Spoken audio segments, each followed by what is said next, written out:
ओम शांति। आज हम आपको सुनाने जा रहे हैं अनुजा नाम की एक बहन का अनुभव। बाबा का अपने बच्चों के प्रति इतना प्यार, इतना समर्पण आज आपको इस वीडियो में देखने को मिलेगा, तो अंत तक इस वीडियो को ज़रूर देखें। अनुजा अपने पति के साथ बेंगलोर में रहती हैं और उन्होंने कैंसर में पीएचडी कर रखी है।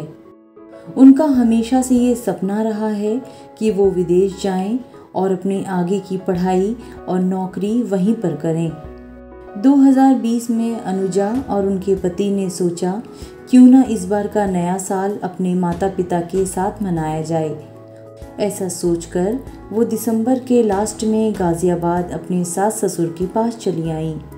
सोचा तो था नया साल मनाकर 10-12 दिन साथ रहकर वापस बेंगलोर चले जाएंगे, लेकिन ऐसा हुआ नहीं, क्योंकि होनी टाले न टले। कोरोना महामारी की वजह से स्थिति खराब होने लगी, इसीलिए उन्होंने वापस जाने का अपना प्रोग्राम कैंसिल कर दिया और 10-12 दिन की प्लानिंग 5 महीनों के यादगार सफ़र में बदल गई। इन 5 महीनों में अनुजा ने जीवन के बहुत से पहलुओं को देखा और जीवन जीने का नया तरीका भी सीख लिया। तो आइए सुनते हैं अनुजा की कहानी, अनुजा की जुबानी। ओम शांति।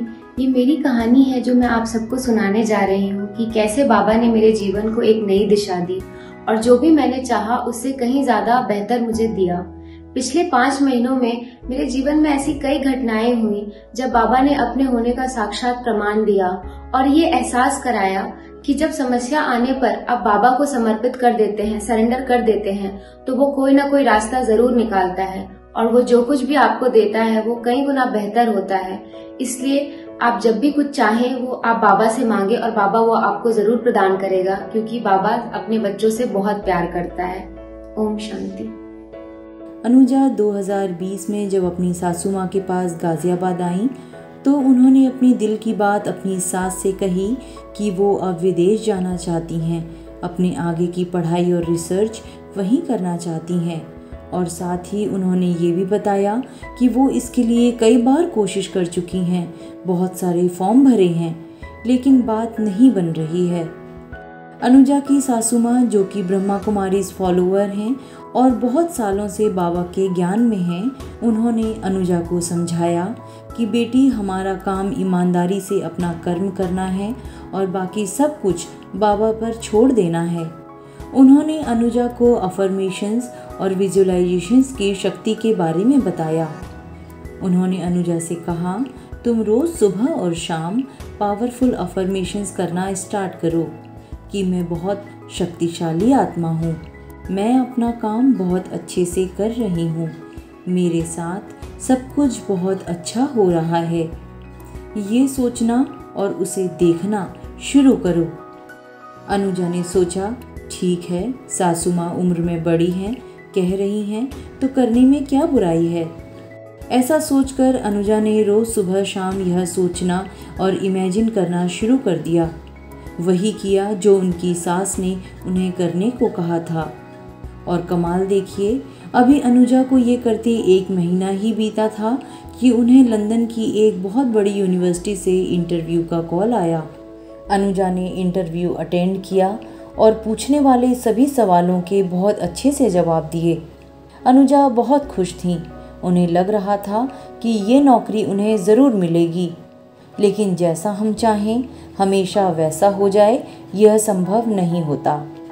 4 दिन के बाद अनुजा को बताया जाता है कि उनका सिलेक्शन नहीं हुआ है, यानी उन्हें नहीं चुना गया। अनुजा को इससे इतना दुख पहुंचा कि उन्होंने 1-2 दिन ठीक से कुछ नहीं खाया और ज़्यादा किसी से बात भी नहीं की। उनकी सास ने उन्हें समझाया कि बेटा, हमें नहीं पता कि हमारे साथ जो हुआ है वो सही है या गलत, लेकिन ऊपर बैठा वो हमारा पिता वो सब कुछ बहुत अच्छे से जानता है, तो तुम ज़्यादा मत सोचो और अपने आप को पूरी तरह से बाबा को समर्पित कर दो। फिर जो होगा, जैसा होगा, वो अच्छा ही होगा। बस तुम पूरी ईमानदारी से अपना कर्म करती चलो। उन्होंने अनुजा को एक और महत्वपूर्ण बात बताई कि जब सब कुछ हमारे अनुसार होता है तो हम बहुत खुश होते हैं, लेकिन जब कुछ ऐसा हो जाता है जिसकी हमने कल्पना भी नहीं की थी तो हम अपने मन को उदास करके बैठ जाते हैं, जबकि मन तो हमारा बच्चा है।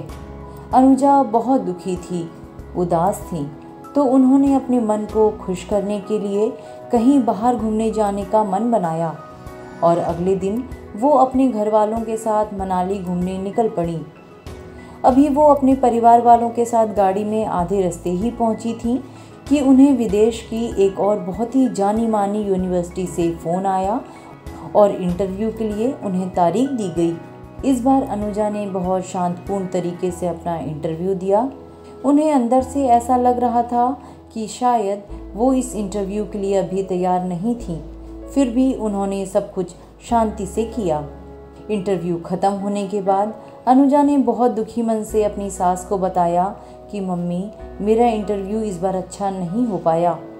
लेकिन तभी सासू माँ ने बताया, नहीं बेटा, तुम्हारे इंटरव्यू शुरू होने से पहले पता नहीं कहाँ से बाबा की टोली आज घर पर आई है। बाबा की टोली यानी बाबा का भोग, प्रसाद। और सासू माँ को पूरा निश्चय था कि इस बार सब कुछ बहुत अच्छा ही होगा। इस बात को 1 महीना बीत गया, कहीं से कोई कॉल नहीं आई। अनुजा उदास होने लगी। उन्हें लगने लगा शायद मेरे अंदर कोई कमी है। मेरा विदेश जाने और आगे की पढ़ाई और नौकरी का सपना शायद सब यूं ही धरा रह जाएगा। अनुजा और उनके पति को गाज़ियाबाद आए अब 3 महीने हो चुके थे। उन्होंने वापस जाने की इच्छा जताई और 14 मार्च की अपनी वापसी की टिकट भी बुक करा ली। लेकिन इस बीच 7 मार्च को अनुजा की सासू माँ का जन्मदिन होता है और अनुजा और उनके पति जन्मदिन को बहुत अच्छे और खुशी से मनाने की तैयारियों में लग जाते हैं। तभी अचानक अनुजा के अंतर्मन से आवाज़ आती है कि तुम मत जाओ, अभी यहीं रहो। अनुजा को ना जाने क्यों एक खिंचाव सा महसूस होता है और वो अपनी टिकट कैंसिल करवा देती हैं। टिकट कैंसिल हुए बस अभी 2 घंटे ही बीते थे कि अनुजा को खबर मिलती है कि उनके द्वारा लिखा गया एक आर्टिकल जो पिछले 2 सालों से रुका हुआ था वो पब्लिश हो गया और 1 हफ्ते के अंदर उन्हें उसके लिए सम्मानित भी किया गया। इतना ही नहीं, जो इंटरव्यू उन्होंने 1 महीना पहले दिया था उसी कंपनी से उन्हें दोबारा दूसरे राउंड के इंटरव्यू के लिए कॉल आता है। 16 मार्च को अनुजा अपना दूसरा इंटरव्यू देती हैं और उसी शाम उन्हें फ़ोन पर बताया जाता है कि उनका सिलेक्शन हो गया है और जल्द ही वो विदेश आने की तैयारी कर लें। अनुजा बताती हैं कि ये दूसरी यूनिवर्सिटी जहां उनकी नौकरी लगी थी, यह पहली वाली से बहुत ज़्यादा अच्छी थी। तभी अनुजा को ये बात समझ आ गई कि जब आप एक बार बाबा को समर्पित कर देते हैं तो चिंता किस बात की। वो जो करता है बहुत अच्छा करता है। आपसे कहीं ज़्यादा वो आपका भला बुरा जानता है। जब आप अपने जीवन में बिल्कुल टूट जाते हैं, जब आपको सारे दरवाजे बंद नज़र आते हैं, उस वक्त अगर आप ये निश्चय कर लें कि मेरे साथ सब कुछ अच्छा ही होगा, बाबा बैठा है ना मेरी संभाल करने के लिए, तो यकीन मानिए आपका विश्वास वो कभी टूटने नहीं देगा और झट से आपका हाथ थामकर आपको वो देगा जो आपके लिए सबसे अच्छा है। बस अपना विश्वास बाबा पर से कभी टूटने नहीं देना है, उस पर संशय नहीं करना है। 16 मार्च को विदेश से नौकरी का बुलावा आया और 1 मई तक नौकरी पर आने को कहा गया। अब सबसे बड़ा चैलेंज यह था कि 1 महीने में विदेश जाने के लिए लगने वाले सभी डॉक्यूमेंट्स को पूरा कर ऑफिस में जमा करना था, जो कि बहुत ही मुश्किल काम था। लेकिन इस 1 महीने में बाबा ने अनुजा का हर कदम पर इतनी खूबसूरती और प्यार से साथ दिया, जिसे अनुभव करके अनुजा आज भी बाबा के प्यार में खो जाती हैं। तो आइए अनुजा से ही सुनते हैं कि बाबा ने कैसे उनकी मदद की। 16 मार्च को जॉब ऑफर आया और उन्होंने 1 मई की ज्वाइनिंग दी। अब नेक्स्ट चैलेंज ये था कि 1 मंथ के अंदर सारे डॉक्यूमेंट्स अरेंज करने थे। तो इसके आगे इन 1 मंथ्स में कैसे हर मोड़ पे बाबा ने अपने होने का एहसास कराया, वो पता चलेगा। तो अब पहला डॉक्यूमेंट था पुलिस वेरिफिकेशन सर्टिफिकेट चाहिए था। अब मैंने पता किया ऑनलाइन तो पता चला कि उसमें 28 दिन लगते हैं, एड्रेस प्रूफ लगता है। फिर मैं और मेरी मदर इन लॉ हम लोग गए लोकल पुलिस स्टेशन की, चलो देखते हैं। वहाँ गई तो अपने सारे डॉक्यूमेंट्स लेकर गए थे, वहाँ के पुलिस इंस्पेक्टर को दिया, डॉक्यूमेंट्स देखा, फिर बोला आपका तो एड्रेस बैंगलोर का है, आप यहाँ गाज़ियाबाद पुलिस स्टेशन में क्यों आ गए। तो मैं तो एकदम से घबरा गई कि अरे अब क्या होगा, अब कैसे होगा। फिर तब मैंने देखा मुड़ के तो मम्मी ध्यान से कुछ देख रही थी इंस्पेक्टर को। फिर उन्होंने बोला कि आप देखिए डॉक्यूमेंट्स। फिर वो इंस्पेक्टर ने डॉक्यूमेंट्स खोले, फिर बोला अच्छा हाँ ये मैरिज सर्टिफिकेट पे लिखा तो है, फिर क्यों आपकी बहू कह रही थी कि एड्रेस प्रूफ नहीं है, चलिए ठीक है। फिर उन्होंने स्टैंप लगाया और एप्लीकेशन सबमिट कर ली। और मैं बहुत आश्चर्यचकित हो गई कि क्या हुआ। फिर मैं घर आई और फिर घर आके मैंने मम्मी से पूछा कि वहाँ पे ऐसा क्या हुआ मम्मी, वो पुलिस इंस्पेक्टर रेडी कैसे हो गया। इस प्रश्न का उत्तर अनुजा की सासू माँ ने बहुत सुंदर तरीके से दिया।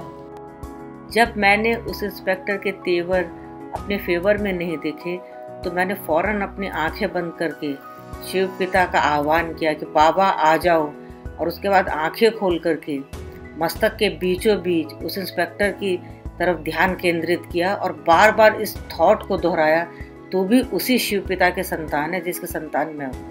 तो इंस्पेक्टर साहब ने तो बोला था कि 28 दिन लगेंगे, लेकिन हम लोग एक हफ्ते बाद ही धमक पड़े कि चलो देखते हैं कहाँ तक पहुँचा एप्लीकेशन।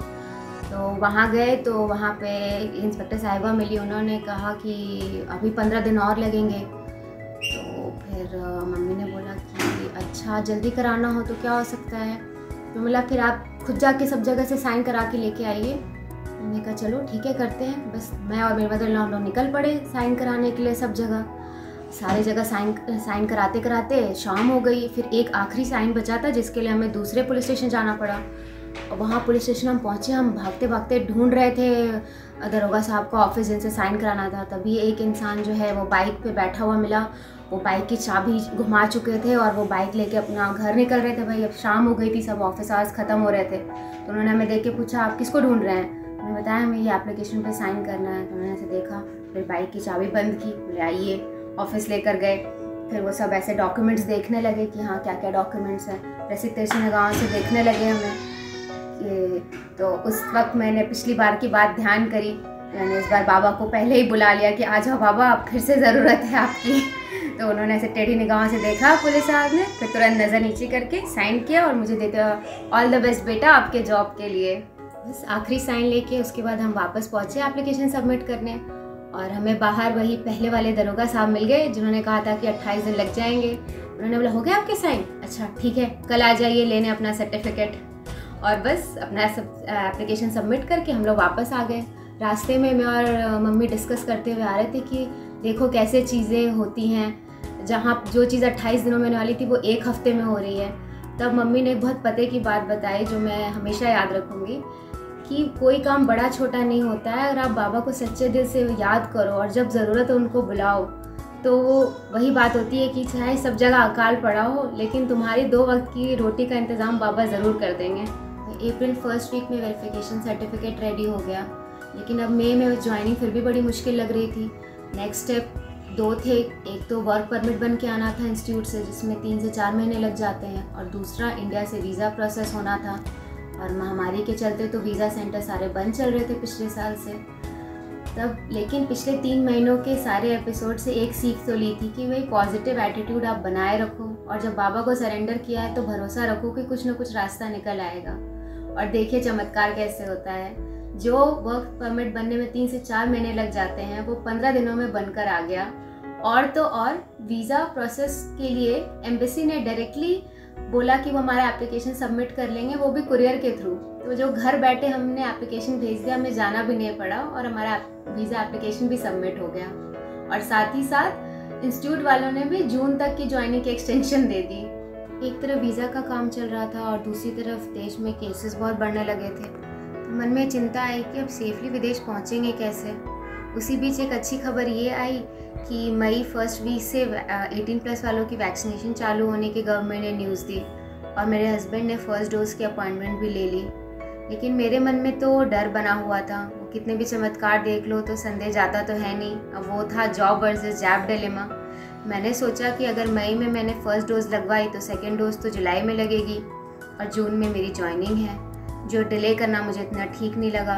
इससे बेहतर तो ये है कि मैं वहाँ जाके ही दोनों डोजेज़ लगवा लूँ। मैंने मम्मी से फिर अपना ये डाउट डिस्कस किया तो मम्मी ने कहा कि बेटा मेरे हिसाब से तो तुम्हें हेल्थ को अपनी प्रायोरिटी रखना चाहिए। अगर तुम हेल्थ को अपनी प्रायोरिटी रखोगी तो बाबा भी तुम्हें सेफ बबल में सही सलामत वहाँ पहुँचा देंगे। मेरे मन में डर था, लेकिन फिर भी मैंने मम्मी के कहने पे 5 मई को फर्स्ट डोज लगवा ली। 1 हफ्ते बाद मेरा वो डर सच हो गया।